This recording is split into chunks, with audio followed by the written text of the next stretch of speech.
12ቱ ዳንሰኛ ልዕልቶች። በአንድ ወቅት በፀሐይ ብርሃን ድምቀት በሚያንጸባርቅ ውብ ግዛት ውስጥ 12 ሴት ልጆች የነበሩት አንድ ንጉሥ ይኖር ነበር። እነዚህ ልዕልቶች የመንግስቱ ኩራትና ጌጥ ነበሩ። ከታላቋ ልዕልት አና ጀምሮ እስከ ታናሿ ልዕልት ሌላ ድረስ ሁሉም በውበት የታደሉ ነበሩ። ነገር ግን ለልዕልቶቹ ያ ያማረ ግዙፍ ቤተ መንግስት እንደ ቤት አልነበረም። ይልቁኑ የወርቅ ኬጅ ወይም የቅንጦት እስር ቤት ነበር የሚመስላቸው። ንጉሱ በጣም ጥብቅ ነበር። ያልኩትን ብቻ አድርጉ፣ ካልሆነ ግን ትጸጸታላችሁ፣ ስህተት በእኔ ዘንድ ቦታ የለውም ይላቸው ነበር። ልዕልቶቹ ግን ልባቸው የሚመኘው ሌላ ነበር። በሜዳው ላይ በባዶ እግራቸው እየሮጡ ሳሩን ለመርገጥና ከሁሉ በላይ ደግሞ በነፃነት ለመደነስ ይናፍቁ ነበር። ፀሐይ ስትጠልቅ ንጉሱ 12 እህትማማቾቹን ወደ መኝታ ክፍላቸው ያስገባቸዋል።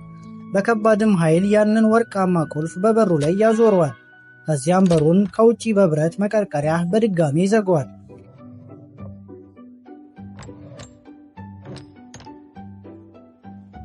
አሁን በሰላም ተኙ፣ ማንም ወደ ውስጥ መግባት አይችልም፣ ደግሞ ማንም መውጣት አይችልም በማለት ንጉሱም ይናገራል።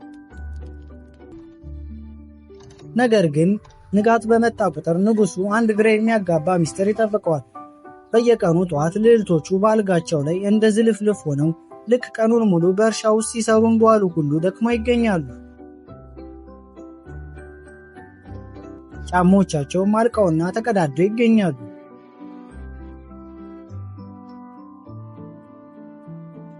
ይህ እንዴት ሊሆን ይችላል?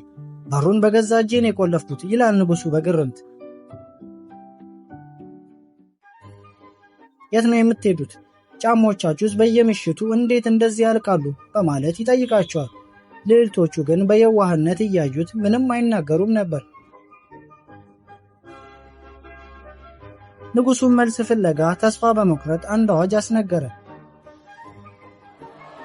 ልጆቼ በምሽት የት እንደሚሄዱ የሚያውቅ ማንም ሰው ከልጆቼ አንዷን መርጦ እንዲያገባና መንግስቴንም እንዲወርስ ይፈቀድለታል አለ። ይህንን የንግስና ቃል ሰምተው ብዙ መኳንንት ወደ ቤተ መንግስቱ መጡ። በልዕልቶቹ መኝታ ቤት በር ላይም ተቀምጠው ላለመተኛት ቃል ይገባሉ። ነገር ግን ልዕልቶቹ የራሳቸው የሆነ ብልሃት ነበራቸው። የእንቅልፍ መድኃኒት በወይን ጠጅ በማድረግ ይሰጣቸዋል። ከዚያም ልዑላኑ አይናቸው እየከበደ መጥቶ በአጭር ጊዜ ውስጥ ወደ ጥልቅ እንቅልፍ ይሄዳሉ።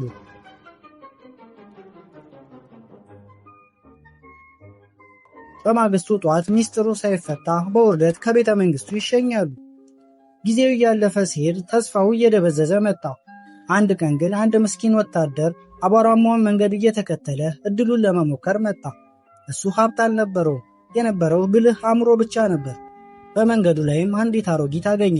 ሌሎች መንገደኞች ችላ ብለዋቸው ቢሄዱም ወታደሩ ግን ቆመ። የነበረችውንም አንዲት ቁራሽ ዳቦ ብቻ ነበረች። እንኪ አያቴ፣ ብዙ ባይሆንም እባክሽ ከኔ ጋር ተካፋይ አላቸው። የአሮጊቷም አይኖች በደስታ አበሩ። እሳቸው ተራ ለማኝ አልነበሩ። አንተ ደግ ልብ ያለ ወታደር ነህ። እኔን ስለረዳኸኝ እኔም ረዳሃለሁ። ወደ ቤተ መንግስቱ ሚስጥሩን ለመፍታት እየሄድክ ነው አይደል? አሉት። ወታደሩም አዎ፣ እድሌን ለመሞከር እየሄድኩ ነው አላቸው። በጥንቃቄ ሰማኝ። ልዕልቶቹ የሚሰጡን መጠጥ እንዳትጠጣ፣ እንደተኛ መስለህ ሸውዳቸው። ደግሞም ይህንን ካባ ውሰድ፣ ይህንን ስትለብስ ለማንም አትታይም፣ ትሰወራለህ አሉት። ወታደሩም ደግነትና የመሳወሪያ ካባውን ታጥቆ ተዘጋጀ። የቤተ መንግስቱ አገልጋዮችም በተቀደደው ልብሱ ቢስቁበትም ንጉሱ ግን መፍትሄ ስላጣ እንዲቆይ ፈቀደለት። ምሽት ላይም ወታደሩ ወደ መኝታ ክፍሉ አመራ። ልክ እንደተባለው ታላቋ ልዕልት አና መጣች። ለጤና ይሁን ጎበዝ ወታደር፣ መንፈስን የሚያድስ መጠጥ እንካ አለችው። ወታደሩ መጠጡን ተቀበለ። ነገር ግን አልጠጣም። ይልቁኑ መጠጡን ደረቱ አካባቢ በደበቀው ስፖንጅ ላይ አፈሰሰው። ከዚያም አልጋ ላይ ተኛ። በከፍተኛ ድምፅም ማንኮራፋት ጀመረ። ገና ካሁኑ ተኝቷል አለች አና እየሳቀች። እህቶቼ ኑ ሌሊቱ የኛ ነው አለች። ወታደሩን በበር ቀዳዳ ሆኖ ይመለከት ነበር። አናም አልቦዋን 3 ጊዜ መታችው። ድንገት አልቦዋ ወደ መሬት ሰጠመ። ሚስጥራዊ ደረጃም ተገለጠ። አንዷ በአንዷ ተከታትለው በደረጃው ወረዱ። ወታደሩን በፍጥነት የመሰወሪያ ካባውን ደርቦ ከዓይን ተሰወረ። እዚያም ተከተላቸው። ከትንሽየዋ ልዕልት ሌላ ኋላ ተጣብቆ ይከተል ነበር። ደረጃውን ወርደው ከሰው አስተሳሰብ በላይ ወደ ሆነ ዓለም ገቡ። መጀመሪያ የብር ዛፎች ወዳሉበት መንገድ ደረሱ። ቅጠሉና ቅርንጫፉ ሁሉ ከብር የተሰራ ነበር። ወታደሩ ማስረጃ እንዲሆነው አንድ ቅርንጫፍ ሰበረ። ከዚያም ድምፅ ተሰማ። ኦ ያንን ሰማሽ? አንድ ሰው ያለ ይመስለኛል አለች ትንሿ ሌላ ደንግጣ። አና ግን ዝም በይ ሌላ፣ በብር ቅጠሎች ውስጥ የሚጫወተው ንፋስ ነው አለቻት። ቀጥሎም የወርቅ ደን ውስጥ ገቡ። ዛፎቹ በወርቃማ ብርሃን ያበሩ ነበር። ወታደሩ አሁንም ሌላ ቅርንጫፍ ሰበረ። አሁንም ሌላ ተሸበረች። ግን እህቶቿ እየጎተቱ ወሰዷት። በመጨረሻም የአልማዝ ደን ውስጥ ደረሱ። እዚያ ያሉ ዛፎች በጣም ስለታምና የሚያብለጨልጩ ነበሩ። ወታደሩም 3ኛ ማስረጃ እንዲሆነው የአልማዝ ቅርንጫፎች ሰበረ።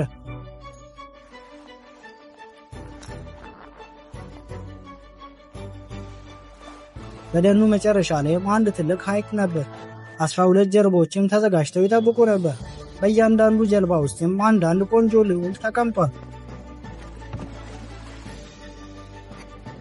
የማይታየውም ወታደር ከሌላ ጋር በመጨረሻው ጀልባ ውስጥ ገባ። ዛሬ ጀልባው እንዴት ትከብዳለች አለ ልዑሉ በአግራሞት።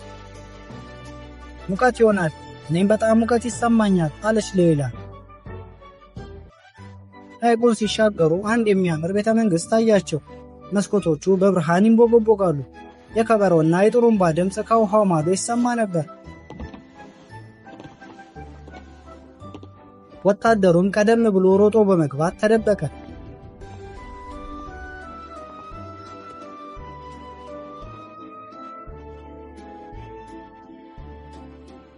በሚስጥራዊ ቤተ መንግሥት ውስጥ ጭፈራ ተጀመረ።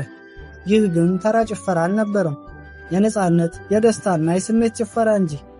ልዕልቶቹ ዝም ብለው ይጨፍሩ፣ ይልቁንም የሚበሩ ይመስሉ ነበር። እስኪፋጁ ድረስ ይስቃሉ። ወታደሩ ይህንን ሁሉ ሲያይ ያየው አለመታዘዝን ብቻ ሳይሆን ልዕልቶቹ ለደስታና ለነጻነት ያላቸውን ጥማት ጭምር ነበር። ጫማቸው እስኪያልቅ ድረስ ደነሱ። ከሌሊቱ 9 ሰዓት ሲሆን ኃይላቸው አለቀ። ከመውጣታቸው በፊት ወታደሩ አንድ የወርቅ መጠጫ ለማስረጃ እንዲሆነው ወሰደ።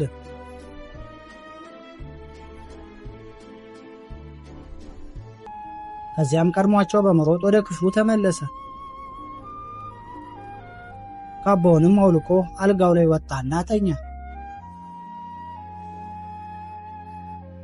ልዕልቶቹም በድካም ሲመለሱ እሱ አሁንም በሰላም ሲያንኮራፋ አገኙት። አሁንም ተኝቷል። ደህና ነን አሉና ተኙ። ይህንንም ለ3 ተከታታይ ቀን ምስኪን ወታደር አደረገ። በመጨረሻም የ4ኛው ቀን ደረሰ። ንጉሡ ወታደሩን አስጠራው። ወታደር ተናገር፣ ልጆቼ ወዴት ነው የሚሄዱት ሲል ንጉሡ ጠየቀው። ልዕልቶቹ ምንም የሚያውቀው ነገር የለም ብለው በልበ ሙሉነት ቆሞ ነበር።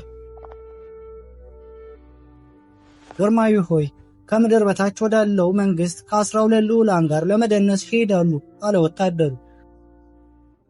በመላው ቤተ መንግሥት ውስጥ የድንጋጤ ድምፅ ተሰማ። ይህ የብር ቅርንጫፍ ነው፣ ይህ የወርቅ፣ ይህ ደግሞ የአልማዝ፣ ይህ ደግሞ የወርቅ መጠጫ ነው በማለት ማስረጃዎቹን አቀረበ። አና ሚስጥሩ መታወቁን ስትረዳ ወደፊት ቀርባ አለች፣ እውነት ነው አባቴ፣ አታለንሃል። ነገር ግን በነጻነት መተንፈስ የምንችለው በዚያ ቤተ መንግሥት ውስጥ ብቻ ነበር። እኛ የምንፈልገው ነጻነት ብቻ ነው አለችው። ንጉሱም የብረት መዝጊያዎቹ ልጆቹን ከጥፋት እንዳልጠበቃቸው ይልቁኑ ከሱ እንዳራቃቸው ተረዳ። አሁን ገባኝ። ምናልባት በጣም አጥብቄ ይዣችሁ ነበር። ወታደር ሆይ ሚስጥሩን ፈተሃል፣ ለእኔም ትልቅ ትምህርት አስተምረኸኛል አለ። ንጉሱም ቃሉን ጠበቀ። ወታደሩም አና ሚስቱ ትሆን ዘንድ መረጣት። የወታደሩ ደግነትና ብልህነት የንግስና ዘውድ አስገኘለት። እውነታውም ለሌሎቹ ነፃነትን ሰጣቸው። ከዚያ በኋላ ሁሉም በደስታ እየኖሩ በነፃነት እየደነሱ ለዘላለም ቆዩ።